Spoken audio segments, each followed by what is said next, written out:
Today's tuned in teacher mantra is find the buy-in switcheroo.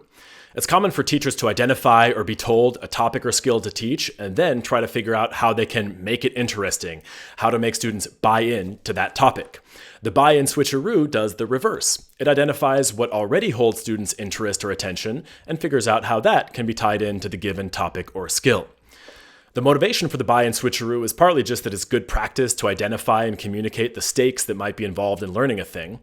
But also, a lot of times, there isn't even such a thing as buying into a topic or standard, right? There's not really such a thing as buying into the quadratic formula or to irony or to the subjunctive. Those things exist to figure out or make sense of or communicate something else. It's that something else that's the beginning of the buy-in switcheroo. To plan a buy-in switcheroo, go back to, or maybe figure out for the first time, why the thing you're teaching even exists. What real-life problem was someone trying to solve when they came up with the quadratic formula?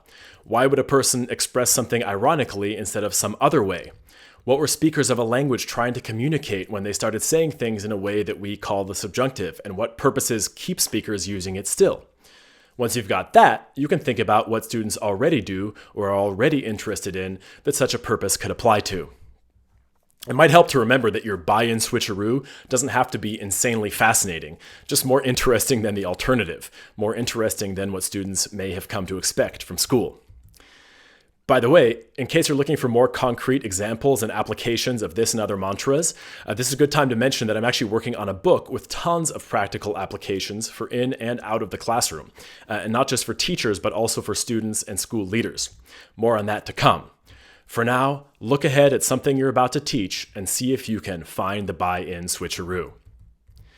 If you're finding these videos helpful and want to support my making more, consider making a contribution at ko-fi.com/Justin Slocum Bailey. That's ko-fi.com/Justin Slocum Bailey.